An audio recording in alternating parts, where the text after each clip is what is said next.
Ladies and gentlemen, thank you for being here. Thank you for your time, the effort it took to get here. I really appreciate it. I want you to go on a little adventure with me. Do me a favor, close your eyes. Now I want you to just breathe. In through your nose, out through your mouth. Again, breathe with me.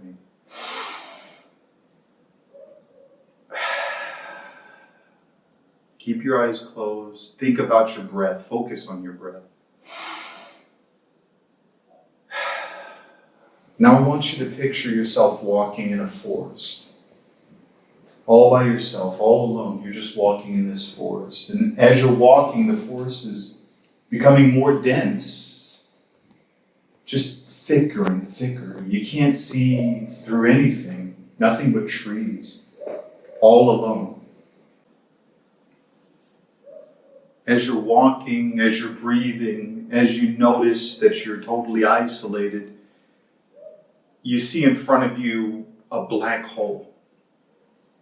Just a void.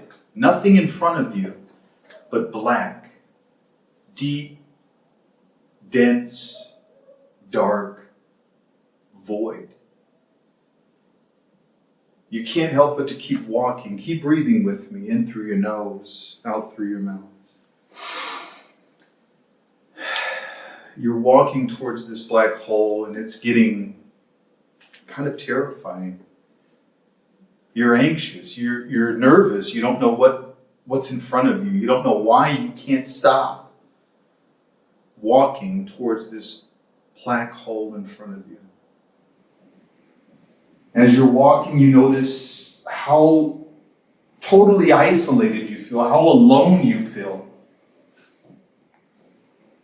This void in front of you, you're drawn to it, but you know it's just emptiness. Total isolation. Nothingness. This is what children that grow up without any support feel. Emptiness. Emptiness in their soul. Emptiness in their heart, in their minds, all around them, in their being, emptiness.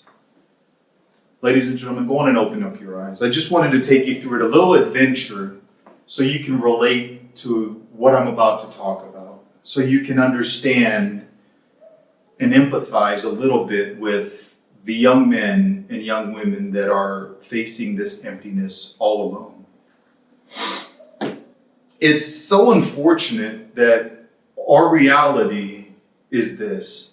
There are millions of children out there that have to face emptiness alone. They have no hope. They have nothing to look forward to. They just have this black hole in front of them. And I really want you, by the end of this speech, to make it part of your job, part of your life, part of it, just your intrinsic values to make a difference in these young people's lives. Why am I so passionate about something like this? Well, I grew up with this emptiness. I grew up with this void. I didn't care about you. I didn't care about the social workers. I didn't care about anyone. I didn't care so much at the age of 11, my first arrest was for armed robbery. I decided one day that I was going to go rob somebody, and I robbed a lady at gunpoint, 11 years old. Imagine your 11-year-old son or daughter, niece or nephew, neighbor, friend's kid, going out in the middle of the night with a loaded weapon and robbing someone. This despair, this void creates this. This is why we have so many kids that are locked up. 2 million young men and women a year get locked up. What is that in the United States? 2 million. Oh, my goodness. There's about 400,000 kids right now in foster care. They were taken from their parents because their parents couldn't provide them with light inside that empty tunnel, inside that void. There was no light. 400,000 in foster care, you guys. Oh my goodness. It's something that you can't ignore. Not just because these young men and women are going through so much and you can help, but these young men and women turn into older men and women. And then they end up robbing you. And then they end up stealing from you. And then they end up killing you, killing your family. It doesn't start when you're 30 or 40 years old. It starts when you're 15. It starts when you're 10. It starts when you have nothing but that void in front of you. It's horrible, is what it is, but we don't get involved. How do you get involved? You start now. Don't just listen to this speech, go home, and then forget. Write it down. Put an alarm in your cell phone right now. Do something, take action now to get involved. Don't let there be another kid that's just a statistic when you can make a difference. You want to make a difference. You know, there's 48,000 kids under 18 years old locked up or away from their families. My mom died when I was 12 years old and left me all alone. Talk about isolation. Talk about void, huh? I had no family. This is after years of abuse, physical, mental, verbal abuse from my stepfather. My mom couldn't do anything about it because she was drinking and smoking all day.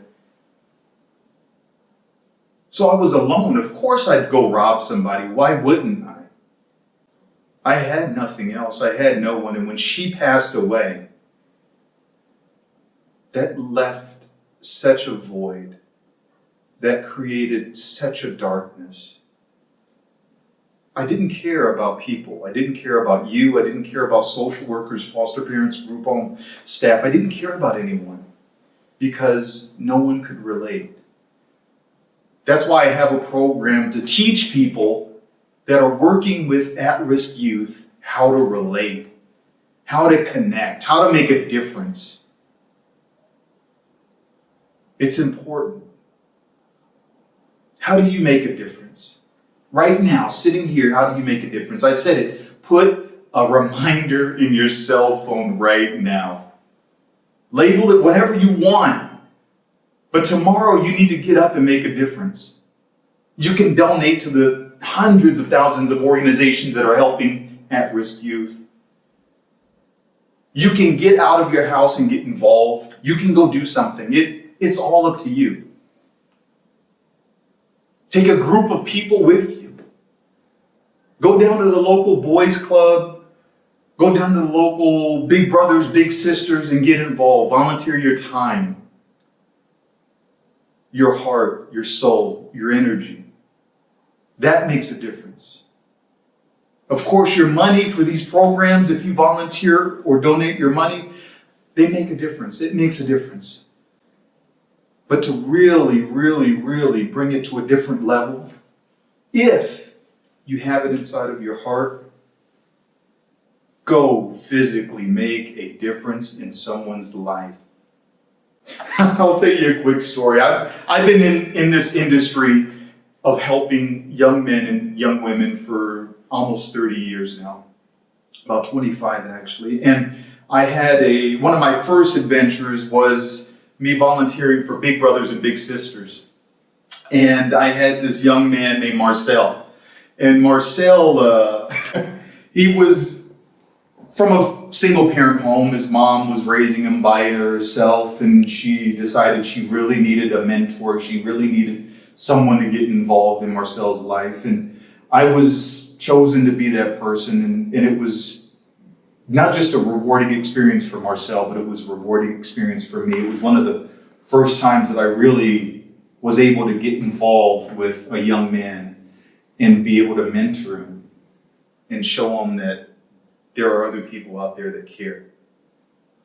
I remember I took Marcel to his football game one time, and I was so excited because he got the ball and he was running down the field. And I was like, Marcel, go! Marcel, go! And I'm running down the field on the sideline, right, with him. And I run into this little lady. Oh my goodness, it was horrible. I smacked, boom, right into her. I'm a big guy. I'm 6 foot, 225 pounds. Maybe 30 pounds. But I run smack into her, and I was so embarrassed. But I watched Marcel get that touchdown. It made him feel good to know that somebody was there, that somebody cared, that somebody saw him. They matter.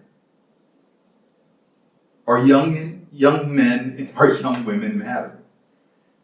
More than ever. Suicide rates are through the roof, and they're getting younger.